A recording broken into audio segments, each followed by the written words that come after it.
Hi, this is Inky35, and today I'm making this video because I wanted to clarify something um, because of a hangout last night on my friend's channel.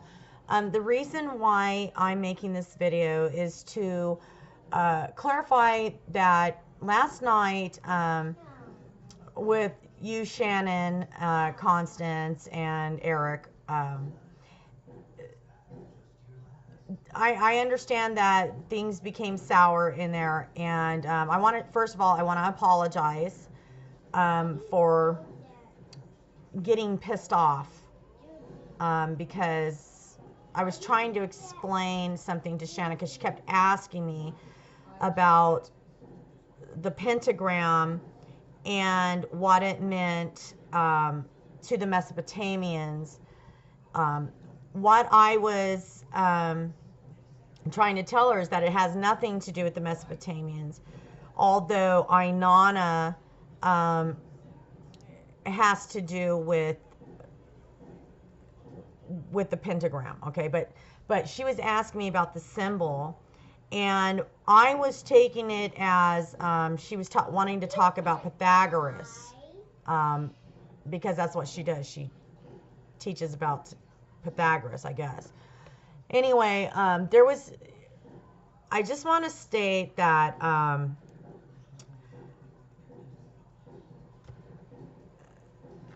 when it comes down to the pentagram and representing Venus and Inanna, I understand all about that stuff. But I didn't know what she was meaning about Pythagoras and how it relates to the Mesopotamians in that way. Okay, so that's all clear. That's what I was meaning. Of course, there's a mathematical system that comes out of Sumer, and that is the sexagesmal system. And that I did mention that, though, that the mathematical sexagesmal system of the 360, the 360 degrees, I mean, that's what we use in our calendars today, the zodiac and the seconds of the minute and the minutes and time. Okay, so I am going to read something to clarify what Shannon was wanting to know, and I am going to be reading from the Book of Symbols here, and I'm going to read about Venus and the pentagram and what it represented back in the Akkadian time, and also, great, okay, here it is, how it represents Inanna, the goddess, and the whore, and also the Virgin Mary and Jesus. So I'm going to go ahead and I'm going to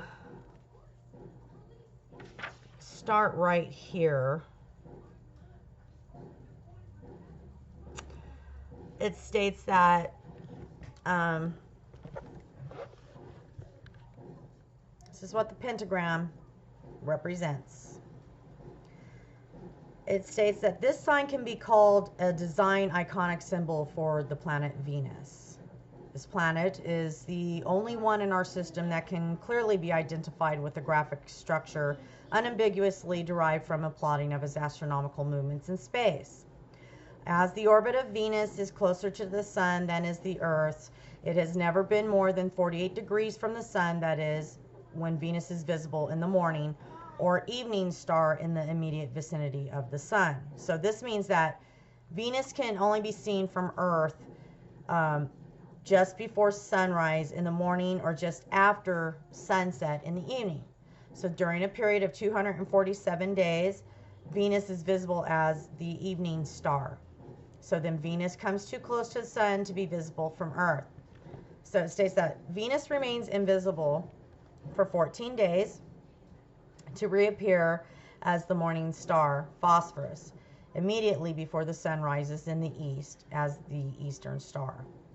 So for 245 days, we can see Venus each morning at dawn before it again disappears into the sun's light by getting too close to the sun. The planet is now invisible for 78 days. And on the 79th evening, it appears again in the west immediately after the setting of the sun. So Venus is now the evening star. And she's also known as Aphrodite, the goddess of beauty, fertility, sex, and peace. So if one knows the ecliptic and can pinpoint the present position of the planets in relation to the constellations of fixed stars in the zodiac,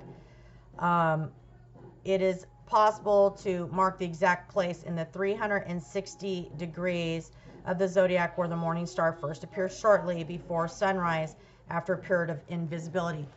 This is Venus inside the zodiac. Right here.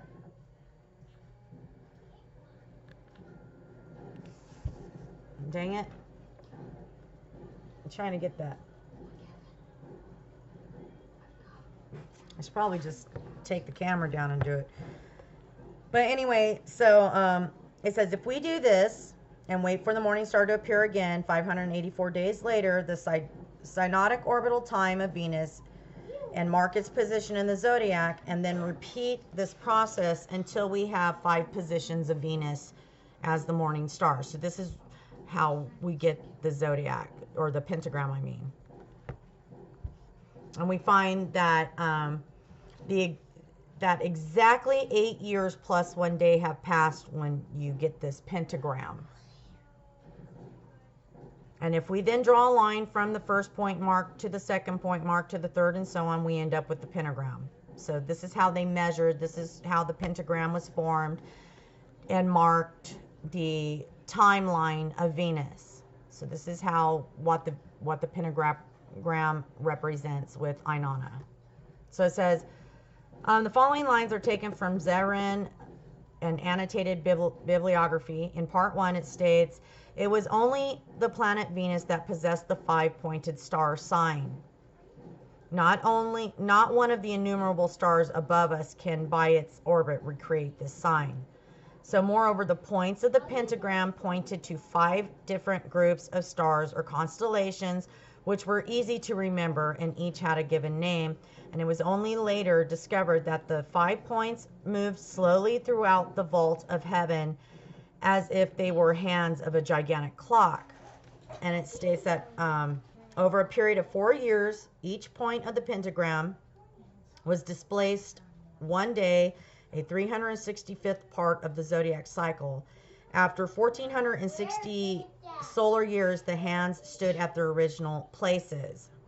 So this unit of 460 years is the Egyptian Sothis year and belongs not only to the god Seth, Sirius, but much more importantly to the goddess Sothis. So, and this goddess was no other than Venus herself. It says the space of time between the first appearance of the planet Venus and its reappearance at the same place is exactly 1460 days. That is 4 solar years, which was the calendar used in antiquity by the Greeks to measure the Olympiads, which had to do with the Olympic Games. And but after 1460 days, Venus becomes the morning star if it was first the evening star, and vice versa. So it states that the pentagon also can be produced by the above procedure, with the difference that one takes into account Venus's first appearance irrespective of whether it is as the morning or the evening star. It says, among those people who do not know that the 2 appearances represent 1 planet, we thus get 2 gods, or divine powers, both related to the number 8. So the reason for this is that Venus is visible in one of its 2 appearances during a period of 245 to 247 days, which is equivalent to 8 cycles of the moon.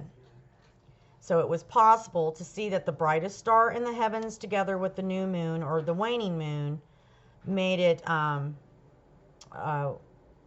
8 times before it eventually swallowed the sun, which means that it became invisible because of the sunlight, so you couldn't see it. So it said later, when those people who learned to draw a map of the ecliptic, of the zodiac, and this is later on down the line, not right away, it became possible to draw the 5 points of the star of the pentagram. And then the two divinities got another close association to the number 8, and it took 8 years for Venus, as one of the two gods, to complete a full cycle of the zodiac and return to its initial starting point.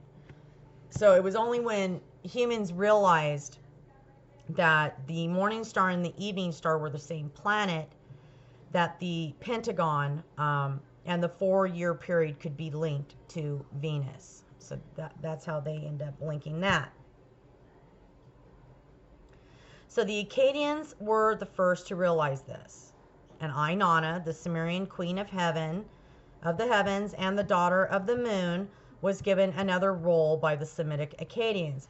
She was called Ishtar, the queen of the heavens, goddess of war, but also of divine beauty and peace. There were 3 highest divinities in the Euphrates-Tigris region, which had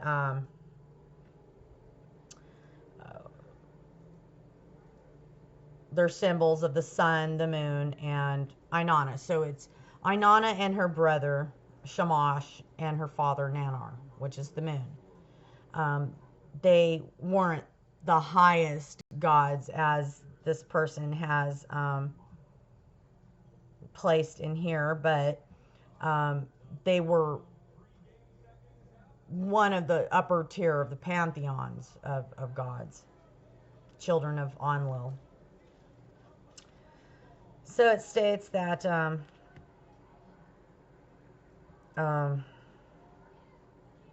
it says, despite the fact that the true nature of Venus had been discovered and established in the Euphrates-Tigris region, the barbaric priests and medicine men of the Greek tribes continued to believe that the morning and evening stars were 2 separate entities, even though the ancient Akkadians had equated her as one god. So the differences between the corresponding 2 divinities were more accentuated than in other cultures, and these differences crystallized with the overall development of their civilization into Athena and the morning star and goddess of hunt and battle, and Aphrodite, the evening goddess of love. So it was not until 400 BC that the Greeks discovered the unity of the pentagram. And Diogenes Laertius writes that, quote, and it is believed that he, Parmenides, in 400 BC, realized as the first that the evening and morning stars were the same star, which Favorinus relates to us in this 5th book of Worthwhile Thoughts, that others claim that it was Pythagoras. Okay. So throughout history, we find that always one of Venus's 2 aspects has been overemphasized, and this has occurred in nearly all cultural spheres. And so the planet Venus, as goddess for hunt, battle, and the new day, is symbolized by the sign of the waning moon or the dying snake. And the design iconic ideogram for Venus, namely the pentagram, instead of the moon and the star. Let me go ahead and show you real quick. Wait. This moon and the star, the black one. Anyway, instead of the moon and the star, we sometimes find the crescent moon with like the 8, it's called a rosette. So the symbol of the rosette is the 8-pointed star around the moon. So it states that instead of the 5-pointed star with the moon, we find the rosette with the 8 points near the moon. And it says, no comparable graphic symbol for Venus that illustrates the divine qualities of beauty, peace, love making, and sexuality of Venus as the evening star seems ever to have existed.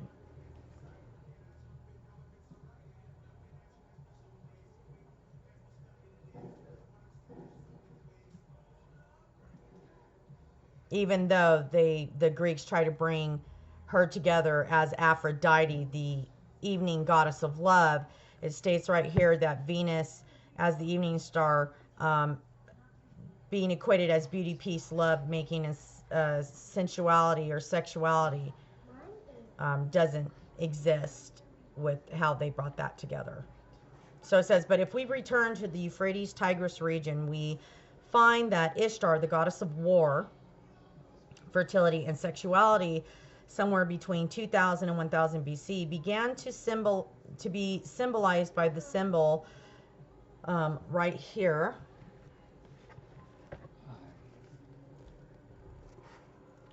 This symbol,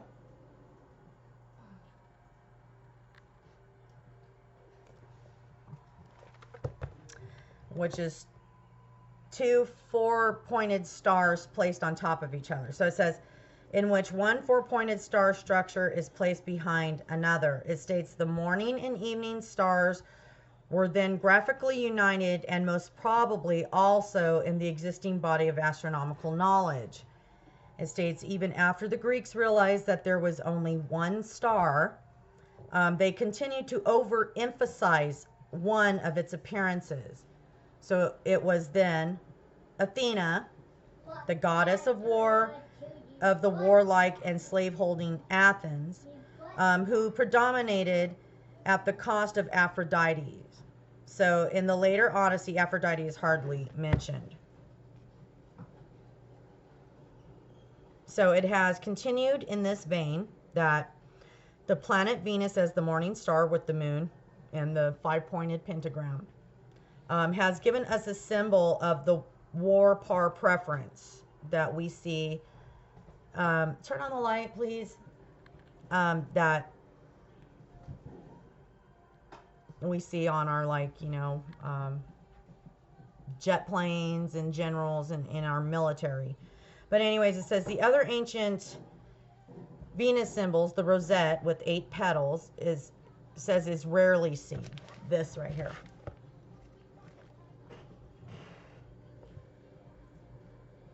Right here. So it says, and the moon with the rosette, with the petals, the planet as Aphrodite, the evening star together with the young bull, the new moon, is never used for that purpose. So it says, last, we should mention that the stars with the 4 stars that are placed on top of each other to represent the 8-sided part of Venus, and the rosette all represented a divinity of fertility and not only a goddess of war and sexual pleasures. But the most illustrative symbol for this particular quality must be a young woman with her child. And so it says, when a new ideology discovers that it cannot wipe out an ancient and well-established ideological structure, almost as impossible to get rid of as is the brightest star in the sky of a planet Earth, it can adopt this structure. If you can't beat them, join them. So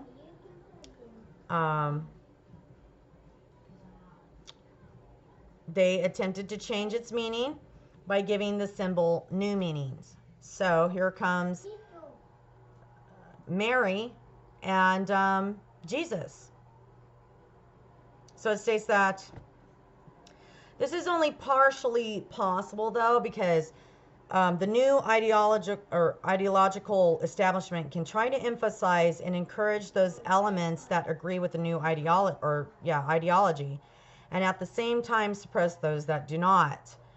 The ardent advocates of the Christian ideology thus approved of fertility, but disapproved of its relation to sexual pleasures, and tried to suppress this aspect of fertility, though not fertility as such. So as a result, we still have, after 2,000 years, of ideological domination by the Christian faith, a holy female god, and Inanna. And then we have the goddess of fertility. And then we have a very strange, it says, Inanna, a goddess of fertility, but a very strange one who has managed to bear the best earthly fruit of all, a human child.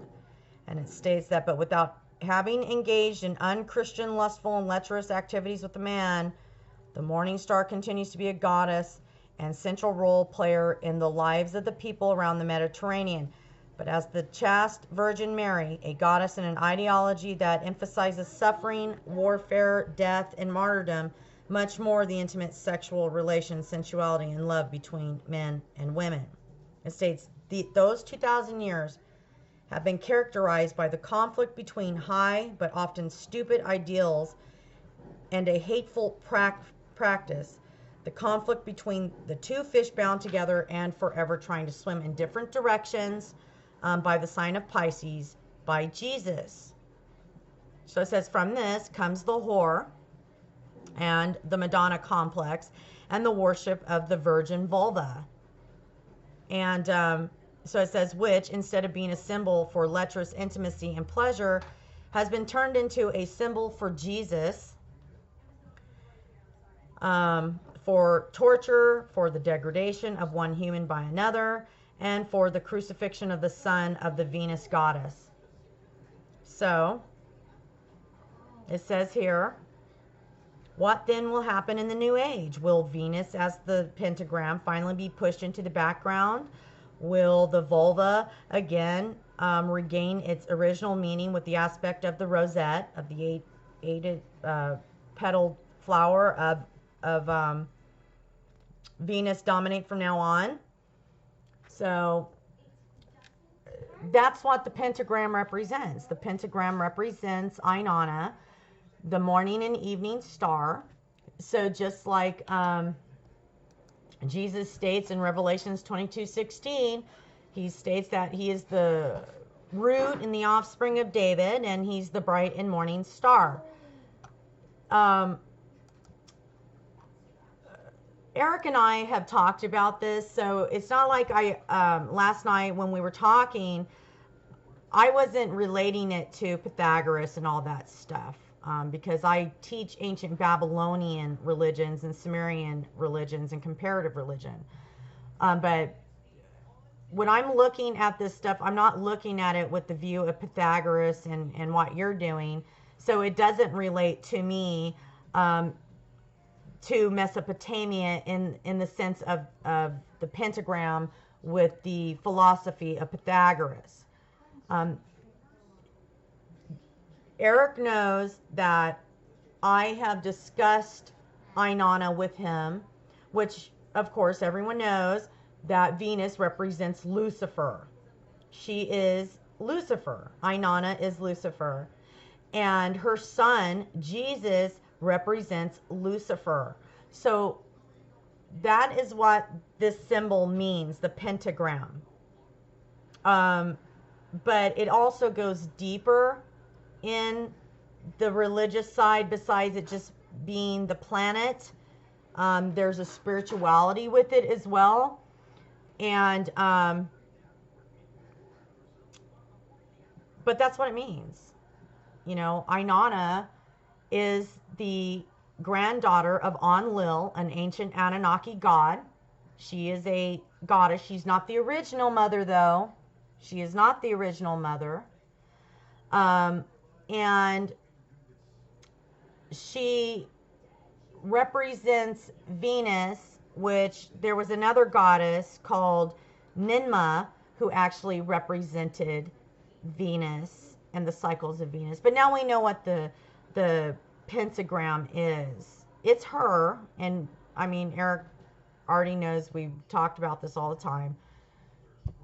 But this comes down to the gods now and who they are and what they represent. She is a goddess who goes to hell. She is a child of the Lord of the Wind. And he's called the Prince of the Air. Enlil is the Prince of the Air.